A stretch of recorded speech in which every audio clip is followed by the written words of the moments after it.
Wow, hey, something really important happened today. I know I've been talking about the Clarity Act on the 15th, but I didn't realize Congress met today to try to solidify things. And I'm going through here. Look, this could change the way that crypto is regulated uh, forever. I mean, how profound of a statement is that? It's pretty insane what we're talking about right now. If you've been a part of crypto for any more than a couple years, back in the Wild West up to now, this is historical stuff. Now, what I want to show to you, I was going to sit here and blab myself, but I got to show you this video.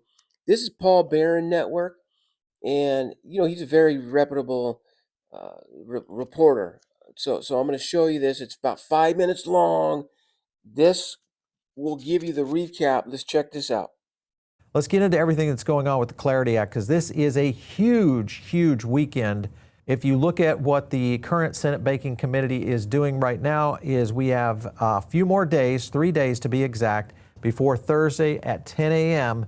when the write-ups and the markups will go into play. And this is one of the most important times that we have seen in crypto. And there's for many reasons, and I'll break down a lot of things that are happening. And there was a lot of drama over the weekend right now. What's interesting, though, is the Polymarket is now holding the possibility of a Clarity Act at around 79%. I don't know if Polymarket would stay there. I think it would go down after what I'm about to show you here on today's episode, because this is a critical thing. When you look at this new advocacy group, and this is the interesting point I'm getting at, Investors for Transparency, they're running primetime ads on Fox News primarily, urging viewers to oppose DeFi provisions in the upcoming crypto market. So it's basically saying, don't let DeFi get in the way of passing this, when in reality, DeFi is one of the cornerstones of what this market clarity bill is all about. And this going into the primetime cycle to a Republican platform like Fox News tells me they're trying to reach other Republicans out there that haven't made their decision up on how they're going to go on clarity going forward. Here, of course, was some other things that happened. This, of course, was Hayden Adams hitting on the same thing. Group named Investors for Transparency, running public ads. This deserves a Prometheum-style deep dive on the crypto industry. And remember, the last time that we saw clarity in the early stages, Prometheum was one of the companies, and if you guys go back and look at, just search Prometheum on our channel, and you'll find out these guys were an actor, definitely an op, that was trying to thwart the movement of what we would see in clarity, and furthermore, even into the Genius Act. So this may be the kind of thing that we're dealing with right here with this advocacy group, because what we have not been able to do is find out who these guys are, who's funding them, who's behind them. It's almost like a black box, and they popped up on Twitter last fall, 2025. So it's a brand new organization and a brand new thing forward. So I don't know, guys. This is very peculiar at a peculiar time, for sure. It boils down to basically three elements. What, if any, in terms of ethic rules will apply to public officials dabbling in crypto? This is going to be a big deal, including the president, which means if the president were to give up his stablecoin in a way of, kind of as a sacrificial lamb, that may be enough for this to pull over the finish line. Who wins the great stablecoin yield debate? This, of course, is either going to be crypto or banks, or whether a compromise emerges, which I think is kind of what's brewing right now. I'll show you what I wrote about this weekend that's specific to that point. And then also where Democrats and Republicans land on DeFi, especially around securities trading and illicit finance. So this whole issue with DeFi, which is the one area that is trying to be protected, is pretty significant. A couple of points that came out over the weekend was Senator Also Brooks put out a proposal to restrict yield transactions. One of the areas of a compromise that was aligned for this was a part of a two-part tweet that I put out around Senator Also Brooks. If you guys aren't following her, she, of course, is a senator from Maryland. And the idea was really boiling around two frameworks, and this is in reference to yields. One was the passive yield ban, which is kind of the bank shield. This would basically restrict third-party intermediaries, such as exchanges, to not give you yield. So that would be a no-go. The idea is that it would go to an active yield pathway, which means that you'd have to do something with your asset. So staking, lockups, doing things like that, committing the fund for a fixed set of terms, like a 7 or 30 or 90. Those are the kind of variations.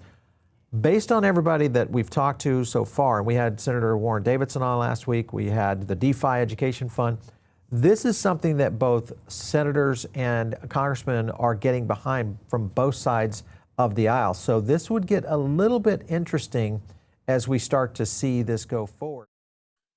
Man, wouldn't that be refreshing? I love the word bipartisan. I mean, can you imagine how refreshing that could be for elected officials to agree on something? In the cryptocurrency, it would be amazing. And it sounds like we're getting closer. And it's a little bit scary. The yield thing, I don't, once again, of course, we knew the banks were going to take over to some degree, but there is a sense of, the staking protocols and things, those are already in place. So I kind of like, of course, you do have to do something. I do agree with that on the surface. I do need to look at it a little deeper. This is the first time, this is breaking news right here that I'm hearing this. So man, I don't like the no yield talk, but that's okay. We're gonna see here. So the biggest change with the Clarity Act is it's simple but massive. Okay, and projects will know upfront. Okay, whether they're compliant instead of finding out through a lawsuit years later. How refreshing! On day one, as you create your project, you will know on day one which direction you can or cannot go, and if you do go, then you might run into legal problems. That's how civilized nations work. That's a beautiful thing. So let's see, the TFCT oversees. That's a definition of it. So another huge piece of that people are overlooking is that a token can start as a security and later transition into a commodity once it becomes sufficiently decentralized. To me, that makes the most sense. It's the Ripple deal. Ripple's a company who created this ledger, and then they have their native token XRP. Guess what? Ripple has nothing to do with controlling XRP. For the most part, we can look at it as decentralized as far as the XRP token. So, wow, crazy stuff going on here. I wanted to share that with y'all. Final takeaway: that doesn't mean it's not a bailout for cryptocurrency yet, but the direction is becoming more clear. Washington is finally moving towards structure instead of chaos. Love that kind of talk. So, markets don't wait for all the votes. Remember, we talked about that again. The prices are going to be built into the momentum leading up to, I think they're voting it on Thursday. So I did not know they're meeting today. I wanted to share that with y'all. So if you're holding crypto long term, this is one of the most important regulatory developments you will ever see in your lifetime. I mean, it really is. So I'm going to be following the story, everybody.